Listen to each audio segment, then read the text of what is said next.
Arrest చేసే chance కూడా లేదు సార్. ఏంటి చిన్నప్పటి గారు ఏవేవో అంటున్నారు. ఇంకొకసారి వర్మ గారు ఇంకొక చిన్న విషయం సార్, భారతమ్మ ఎల్లో శారీ కట్టుకొని వెళ్ళింది. నేను క్వశ్చన్ అడుగుతా అంటే ఆ రోజు నారా చంద్రబాబు నాయుడు గారికి ఒక ఇన్విటేషన్ ఇవ్వడానికి షర్మిలమ్మ కూడా ఎల్లో శారీ కట్టుకుంటూ వెళ్తే ఇదే జగన్మోహన్ రెడ్డి గారు ఇదే నాయకులు మాట్లాడిన మాటలేంది, అదే మాటలు మీరు మీ భారతంగా అప్లై చేసుకోవచ్చా? ఈరోజు మా సోదరుని అడుగుతాను, నేను మాట్లాడిన సంస్కారం ఉంది, మాట్లాడితే మా షర్మిలమ్మ నాకు నోటీస్ చేసింది, నన్ను పార్టీ సస్పెండ్ చేసింది, నాకెందుకు దరిద్రం? సో నేను అడిగేదంటే ఆ రోజు మా షర్మిలమ్మని మీరు అన్నారు కదా, మరి ఈరోజు మేము భారతంలో అనొచ్చా? అదే మా జగన్మోహన్ రెడ్డి గారు తీసుకున్న స్టాండే మేము ఈరోజు తీసుకోవచ్చా? అలాగే మేము మాట్లాడవచ్చా? నాకైతే తెలియదు, మరి మా సోదరులే చెప్పాలి, మరి వైసీపీ సోదరులు పక్కన ఉన్నారు కాబట్టి. షర్మిలమ్మ పోయి చంద్రబాబు నాయుడు గారిని కలిసింది, తప్పేంటి?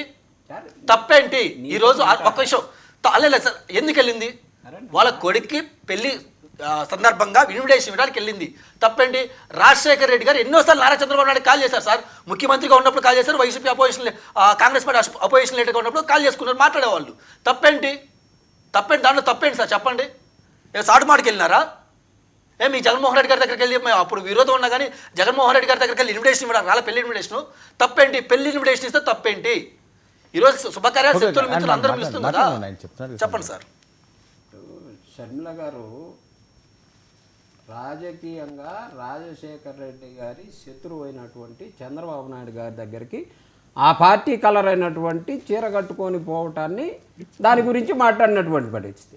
ఇవాళ గవర్నర్ గారిని కలవడానికి ఎల్లో శారీ కట్టుకొని పోయారు కాబట్టి దానికి సంబంధించి మీరు సమాధానం చెప్పాలి అని అంటే చంద్రబాబు నాయుడు గారిని కనుక భారతి గారు కలిసి ఏదైనా ఇన్విటేషన్ ఇస్తేనో ఆ ఎల్లో శారీ కట్టుకొని పోతే ఖచ్చితంగా భారతి గారిని కూడా అనాల్సిందే. ఇది షర్మిల గారు దానికి దీనికి పొంతన పెట్టేసి ఇవాళ మీరు మాట్లాడుతున్నారు, మీరు చెప్పాలని అంటే మీకు సబ్జెక్ట్ లేక ఏదో ఒకటి మాట్లాడుకుంటా ఆ చీర ముచ్చట తీసుకొచ్చాడు మాట్లాడు. నెల్లూరుకు సంబంధించి జగన్మోహన్ రెడ్డి గారి ప్రభంజనం గురించి చెప్పాయా? ఆ గుంతలు తోమి జగన్మోహన్ రెడ్డి గారిని రానియకుండా చేసి ప్రజాస్వామ్యాన్ని కూనీ చేస్తున్నారు, దాని గురించి మాట్లాడుతుంటే నువ్వు ఎల్లో మీడియాకి సపోర్ట్ చేసుకుంటా, ఎల్లో జనానికి సపోర్ట్ చేసుకుంటా, నాయకులకు సపోర్ట్ చేసుకుంటా మాట్లాడుకుంటే ఈ ఎల్లో ముచ్చటంతా చెబుతావు ఏందన్నా? అంటే అది సార్ వైసీపీ స్టాండ్ ఏంటంటే మహిళలతో మాకు సంబంధం లేదు, వాళ్ళు ఎటు పోయినా పర్లేదు, మహిళలు ఎట్లా పడితే అలా మేము తిడతాం, వాళ్ళు అసభ్యకంగా వాళ్ళు మేము బిహేవ్ చేస్తాం అనే రీతి ఈరోజు వైసీపీ సోదరులు మాట్లాడుతున్నారు.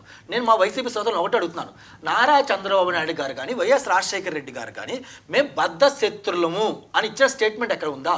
వాళ్ళు ఏ మీటింగ్లో చెప్పినా కానీ మేము రాజకీయ పద్ధతులు బాబు, రాజకీయ పరంగా వాళ్ళదో ఒక సిద్ధాంతం మాదో సిద్ధాంతం మేము ఫైట్ చేస్తాం అంతే, మేము అంతకుమించి బిహైండ్ మేము వెళ్ళామని చెప్పి చాలా సందర్భాల్లో చెప్పినా ఉన్నాయి. మీకు గుర్తునో లేదో వర్మ గారు ఒక ఏదో సంథింగ్ ఒక ఫంక్షన్లో రాజశేఖర రెడ్డి గారు అలాగే నారా చంద్రబాబు నాయుడు గారు పక్కనే కూర్చుంటే ఈకేకేలు పక్కన నవ్వారు సార్. మరి తప్పేంటి? మరి ఆ రోజు మరి సరే ఈరోజు మా షర్మిలమ్మ తప్పైతే రాజశేఖర రెడ్డి గారు తప్పే, మా షర్మిలమ్మ చంద్రబాబు నాయుడు గారికి ఇన్విటేషన్ ఇవ్వడం తప్పైతే రాజశేఖర రెడ్డి గారు కూడా పక్క నుండి కూర్చోకుండా తప్పే. కాంగ్రెస్ పార్టీ రాజశేఖర రెడ్డి గారిని సైతం ఎఫ్ఐఆర్ లో పెట్టి ఇంకా సిగ్గు లేకుండా మాట్లాడుతూ ఉన్నారు. రాజశేఖర రెడ్డి గారిది తప్పు అంటారు, రాజశేఖర గారు దొంగ అని కూడా మీరు అంటారు. మీరు దేనికైనా సమర్థులు ఊరుకోవాలి మాట్లాడండి సార్. ఎందుకు వర్మ గారు నేను రిప్లై ఇవ్వాలి, మా సోదరులు మాట్లాడదానికి రిప్లై ఇవ్వాలి. రాజశేఖర రెడ్డి గారు పేరు చేర్చింది కాంగ్రెస్ గవర్నమెంట్లోనే చేర్చారు. Point number 1. చేర్చిన లాయర్ ఎవరు?